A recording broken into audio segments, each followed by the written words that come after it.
ಈ ಒಂದು ಸಂಸ್ಥೆ ಬಗ್ಗೆ ತುಂಬಾ ದಿನ ಆಯ್ತು ವಿಡಿಯೋನ ಮಾಡಿಲ್ಲ. ಈಗ ಅರ್ಜಿಯನ್ನ ಕರೆದಿದ್ದಾರೆ. ಇಲ್ಲಿ ಕಾಣಿಸ್ತಾ ಇರಬಹುದು ಅಧಿಸೂಚನೆ ರಿಲೀಸ್ ಮಾಡಿದಂತ ದಿನಾಂಕ 15/12/2025. ಈ ಒಂದು ದಿನಾಂಕದಂದು ಆಫೀಸಿಯಲ್ ಇರುವಂತ ಅಧಿಸೂಚನೆ ಪ್ರಕಟ ಮಾಡಿ ಅರ್ಜಿಗಳನ್ನ ಪ್ರಾರಂಭ ಆಗಿರತ್ತೆ. ಇಲ್ಲಿ ಕಾಣಿಸ್ತಾ ಇದೆ ನೋಡಿ. ಇಲ್ಲಿ ಖಾಲಿ ಇದಾವಪ್ಪ ಅಂದ್ರೆ ಇದು ನಮ್ಮ ಒಂದು ಕರ್ನಾಟಕ ಸರ್ಕಾರದ ನೇಮಕಾತಿ ಆಯುಷ್ ಇಲಾಖೆಯಲ್ಲಿ ಯಾರ್ಯಾರು ಆಯುಷ್ ಇಲಾಖೆಯಲ್ಲಿ ಕೆಲಸ ಮಾಡ್ಬೇಕಂತ ಇದ್ದೀರಲ್ಲ, ಇದೊಂದು ಒಳ್ಳೆ ಅವಕಾಶ. ಈ ಒಂದು ಅವಕಾಶ ಯಾರು ಕೂಡ ಮಿಸ್ ಮಾಡ್ಕೋಬೇಡಿ. ನೀವೇನಾದ್ರೂ ಇಲ್ಲಿ ಅತಿಥಿ ಸಲ್ಲಿಸಿ ಆಯ್ಕೆ ಆದ್ರೆ ಪರ್ ಮಂತ್ ಆಗಿ ನಿಮಗೆ ಸ್ಯಾಲರಿ ನೋಡಿ ಎಷ್ಟು ಕೊಡ್ತಾರ ಅಂತ ಹೇಳಿ ಸುಮಾರು 45,000 ತನಕ ವೇತನಗಳು ಕೊಡಲಾಗತ್ತೆ. ಇದಕ್ಕೆ ಮಾನದಂಡಗಳ ಪ್ರಕಾರ 45,000 ತನಕ ಪರ್ ಮಂತ್ ಆಗಿ ಸ್ಯಾಲರಿಗಳನ್ನ ಕೊಡ್ತಾರೆ. ಇದಕ್ಕೆ ಸಂಬಂಧಪಟ್ಟಂತೆ ಇನ್ನಷ್ಟು ಹೆಚ್ಚಿನ ಮಾಹಿತಿಯನ್ನ ಪಡಿಬೇಕಂದ್ರೆ ಅಥವಾ ನಿಮ್ಮ ಒಂದು ಅರ್ಜಿ ನಮೂನೆಯನ್ನ ಡೌನ್ಲೋಡ್ ಮಾಡ್ಬೇಕಂದ್ರೆ ಇಲ್ಲಿ ಆಫೀಸಲ್ಲಿ ಇರುವಂತ ವೆಬ್ಸೈಟ್ ಇದೆಯಲ್ಲ, ಈ ಒಂದು ವೆಬ್ಸೈಟ್ ದಲ್ಲಿ ಭೇಟಿ ಕೊಟ್ಟು ನೀವು ಆಫೀಸಲ್ಲಿ ಇರುವಂತ ಅರ್ಜಿ ನಮೂನೆಗಳು ಅದ ನಂತರ ಎಲ್ಲ ಮಾಹಿತಿಯನ್ನ ಪಡ್ಕೋಬಹುದು. ನೋಡಿ, ಇದ್ರ ಬಗ್ಗೆ ಮಾಹಿತಿ ಇರತ್ತೆ. ಯಾವ ಪೋಸ್ಟ್ಗಳು, ಏನು ವಿದ್ಯಾರ್ಹತೆ, ಹೆಂಗ ನೇಮಕಾತಿ, ಅದ್ರ ಬಳಿಕ ಏನೆಲ್ಲ ರೂಲ್ಸ್ ಕೊಟ್ಟಿದ್ದಾರೆ ಎಲ್ಲ ಮಾಹಿತಿ ಇರತ್ತೆ. ವಿಡಿಯೋ ಕೊನೆತನಕ ನೋಡಿ. ಇದೇ ಮೊಟ್ಟ ಮೊದಲ ಬಾರಿಗೆ ನಾನು ಇದಕ್ಕೆ ಸಂಬಂಧಪಟ್ಟಂತೆ ಒಂದು 5-6 ತಿಂಗಳಾದ ಬಳಿಕ ಆಯುಷ್ ಇಲಾಖೆ ಬಗ್ಗೆ ಮಾಹಿತಿಯನ್ನ ತಿಳಿಸ್ಕೊಡ್ತಾ ಇರೋದು.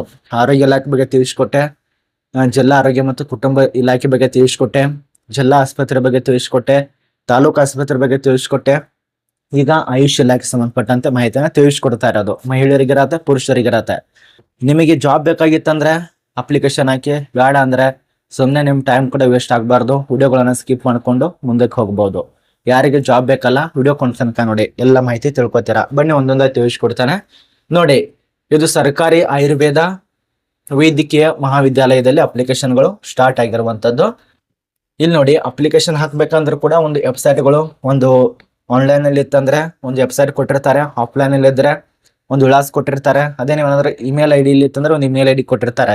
ಇದಕ್ಕೂ ಕೂಡ ಸೇಮ್ ಅರ್ಜಿದಾರರು ಪ್ರಾಧ್ಯಾಪಕ ಮತ್ತು ಸಹ ಪ್ರಾಧ್ಯಾಪಕರ ಹುದ್ದೆಗೆ ಉನ್ನತ ಮಟ್ಟದ ಬೋಧನೆ ನೀಡಿರುವ ಅನುಭವ ಕೂಡ ಹೊಂದಿರಬೇಕು. ಇದೆಲ್ಲ ನಿಮಗೆ ನಿಯಮಗಳು ಅನುಭವ ಆಗತ್ತ. ಇದೆಲ್ಲ ರೂಲ್ಸ್ ಅನ್ನ ತಿಳ್ಕೊಬೇಕು. ಅದೆಲ್ಲ ಯಾರಿಗೆ ಅನುಭವ ಆಗತ್ತ ಇಲ್ಲಿ ಕೊಟ್ಟಿದ್ದಾರೆ. ಅಂದ್ರೆ ಕೆಲವು ಪೋಸ್ಟ್ಗೆ ಅನುಭವ ಆಗತ್ತೆ, ಇನ್ನು ಕೆಲವು ಪೋಸ್ಟಿಗೆ ಇಲ್ಲ. ಸಹಾಯಕ ಪ್ರಾಧ್ಯಾಪಕ ಹುದ್ದೆಗೆ 1, ಇನ್ನು ಸಹ ಪ್ರಾಧ್ಯಾಪಕರಿಗೆ 2, ಇನ್ನು ಪ್ರಾಧ್ಯಾಪಕರ 3. ಈ ಒಂದು 3 ವೃಂದದಲ್ಲಿ ಅಪ್ಲಿಕೇಶನ್ಗಳು ಸ್ಟಾರ್ಟ್ ಇರತ್ತೆ.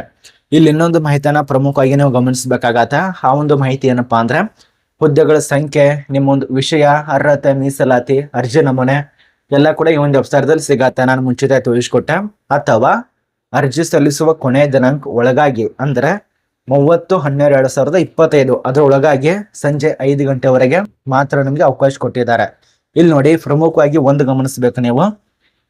ಅಂಚೆ ಮೂಲಕ ಅರ್ಜಿಗಳನ್ನ ಸಲ್ಲಿಸುವವರು ಅಂತಿಮ ದಿನಾಂಕ ಒಳಗಾಗಿ ಈ ಕಚೇರಿಗೆ ಅರ್ಜಿಗಳನ್ನ ತಲುಪಿಸಬೇಕಾಗತ್ತ. ಇದು ನಿಮಗೆ ಬ್ರಾಕೆಟ್ದಲ್ಲಿ ತಿಳಿಸ್ಕೊಟ್ಟಿದ್ದಾರೆ. ಅದೆಲ್ಲ ನೀವು ನೋಡ್ಕೋಬೇಕಾಗತ್ತ. ಇನ್ನು ಯಾವ್ಯಾವ ಪೋಸ್ಟ್ ಎಷ್ಟೆಷ್ಟು, ಇನ್ನು ವಯೋಮಿತಿ ಬಗ್ಗೆ ಸ್ವಲ್ಪ ನೋಡ್ಕೊಳ್ಳಿ. ನೀವೇನಾದ್ರೂ ಅರ್ಜಿ ಸಲ್ಲಿಸುವಂತ ಅಭ್ಯರ್ಥಿಗಳಾಗಿತ್ತಂದ್ರೆ ಈ ಒಂದು ಅಸಿಸ್ಟೆಂಟ್ ಪ್ರೊಫೆಸರ್ ಹುದ್ದೆಗಳಿಗೆ JM ದವರಿಗೆ 35, ಅದ ನಂತರ ಅದರ್ ಕ್ಯಾಂಡಿಡೇಟ್ಸ್ಗಳಿಗೆ 38, SC/ST ಕ್ಯಾಟಗರಿ 1ಕ್ಕೆ ಸೇರಿದವರಿಗೆ 41. ಅದೇ ಒಂದು ಸಹಾಯಕ ಪ್ರಾಧ್ಯಾಪಕ ಅಸೋಸಿಯೇಟ್ ಪ್ರೊಫೆಷನಲ್ ಹುದ್ದೆಗಳಿಗೆ ಇಲ್ಲಿ 40 ವರ್ಷ JM ದವರಿಗೆ, ಅದ್ರ ಬಳಿಕ ಅದರ್ಸ್ ದವರಿಗೆ 43, SC/ST ದವರಿಗೆ, ಅದ ನಂತರ ಕ್ಯಾಟಗರಿ 1ಕ್ಕೆ ಸೇರಿದವರಿಗೆ 45.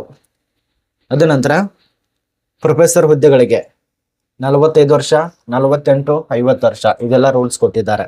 ಏಜ್ ಲಿಮಿಟ್ ನಿಮಗೆ ಮಾಹಿತಿ ಅರ್ಥ ಆಯ್ತು. ಏನು ಉಳಿದಂತ ಮಾನದಂಡಗಳ ಪ್ರಕಾರ ಎಲ್ಲ ವಿವರಗಳು ನೋಡಿ ಇದರಲ್ಲಿ ತಿಳಿಸ್ಕೊಟ್ಟಿದ್ದಾರೆ. ಆಫ್ಲೈನ್ ಇರೋದ್ರಿಂದ ಒಂದು ಸ್ವಲ್ಪ ಆಫ್ಲೈನ್ ಫಾರ್ಮ್ ಕೂಡ ಕೊಟ್ಟಿರ್ತಾರೆ, ಅದ್ರ ಬಗ್ಗೆ ಸ್ವಲ್ಪ ನೋಡ್ಕೊಳ್ಳಿ. ಇನ್ನು ಇದರಲ್ಲಿ ಯಾವ್ಯಾವ ಪೋಸ್ಟ್ಗೆ ಏನೆಲ್ಲ ರೂಲ್ಸು, ವಿದ್ಯಾರ್ಹತೆ ಅದ್ರ ಬಗ್ಗೆ ಸ್ವಲ್ಪ ನೋಡ್ಕೊಳ್ಳಿ. ಮೊದಲನೇದಾಗಿ ನಿಮ್ದು ಸಬ್ಜೆಕ್ಟ್ ಕೊಟ್ಟಿದ್ದಾರೆ, ಅದನ್ನ ನೋಡ್ಕೋಬೇಕಾಗತ್ತೆ. ಈ ಒಂದು ಅಸಿಸ್ಟೆಂಟ್ ಪ್ರೊಫೆಸರ್ ಹುದ್ದೆಗಳಿಗೆ ಇಲ್ಲಿ ಸಬ್ಜೆಕ್ಟ್ ಕೊಟ್ಟಿದ್ದಾರೆ. ಈ ಒಂದು ಸಬ್ಜೆಕ್ಟ್ ಅನ್ನು ನೋಡ್ಕೊಳ್ಳಿ. ಎಷ್ಟೆಷ್ಟು ಪೋಸ್ಟ್ ಖಾಲಿ ಇದಾವೆ ಅದು ಕೂಡ ತಿಳಿಸ್ಕೊಟ್ಟಿದ್ದಾರೆ. 2 ಪೋಸ್ಟ್ ಇರತ್ತೆ. ಇದು ಪರಿಶಿಷ್ಟ ಜಾತಿ ಮತ್ತು ಪ್ರವರ್ಗ ಇತರೆ ವರ್ಗದವರಿಗೆ ಸ್ವಲ್ಪ ಮೀಸಲಾತಿಯಲ್ಲಿ. ಇನ್ನು ಸಾಮಾನ್ಯ ಅಭ್ಯರ್ಥಿ, ಮಹಿಳಾ ಅಭ್ಯರ್ಥಿಗಳಿಗೆ ಅವಕಾಶ ಇರತ್ತೆ. ಇನ್ನು ಎಜುಕೇಶನ್ ಏನಾಗಿರ್ಬೇಕು, ಬ್ಯಾಚುಲರ್ ಡಿಗ್ರಿ ಪಾಸ್ ಆಗಿರ್ಬೇಕು, ಆಯುರ್ವೇದ ಮತ್ತು ಪೋಸ್ಟ್ ಗ್ರಾಜುಯೇಟ್ ಡಿಗ್ರಿ ಕಂಪ್ಲೀಟ್ ಮಾಡಿದವರು, ಅದ ನಂತರ ಯೂನಿವರ್ಸಿಟಿ ಮತ್ತು ಬೋರ್ಡ್ಗಳನ್ನು ತೆರಗಡೆ ಹೊಂದಿದವರು ಅದೆಲ್ಲ ಕೊಟ್ಟಿದ್ದಾರೆ.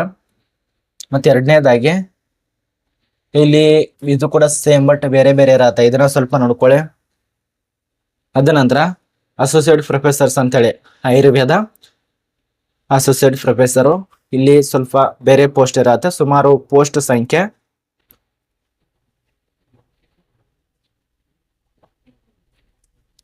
ಇಲ್ಲಿ ಖಾಲಿ ಇರುವಂತ ಟೋಟಲ್ ಪೋಸ್ಟ್ 5 ಪೋಸ್ಟ್ಗಳು ಇರತ್ತೆ.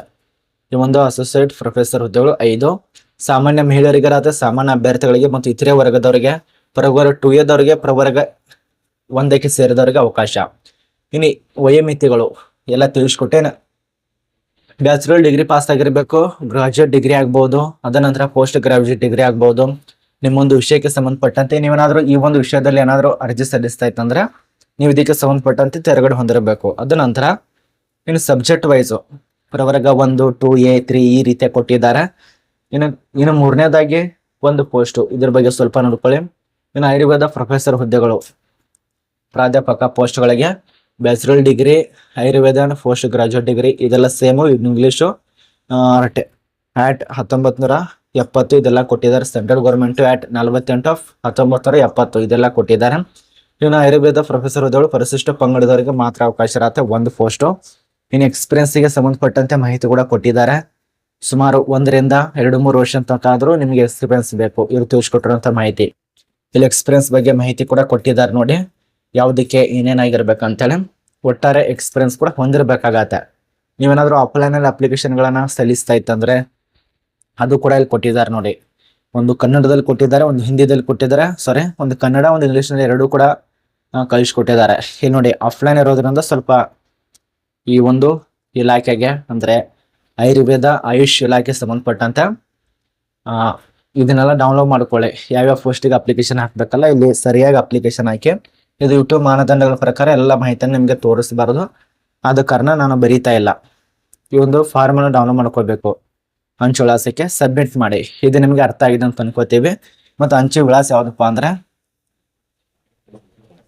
ಇಲ್ಲಿದೆ ನೋಡಿ, ಧನ್ವಂತರಿ ರಸ್ತೆ, ಆನಂದರಾವ್ ವೃತ್ತದ ಹತ್ತಿರ, ಬೆಂಗಳೂರು. ಇಲ್ಲಿ ನೀವು ಅಪ್ಲಿಕೇಶನ್ ಹಾಕಿ. ಆಯುಷ್ ಇಲಾಖೆ ಅರ್ಜಿಗಳು 15/12/2025 ಸ್ಟಾರ್ಟ್ ಆಗಿದೆ. ಕೊನೆಯ ದಿನಾಂಕ 30/12/2025. ಸುಮಾರು ನಿಮಗೆ 5-15 ದಿನ ಮಾತ್ರ ಟೈಮ್ ಕೊಟ್ಟಿದ್ದಾರೆ.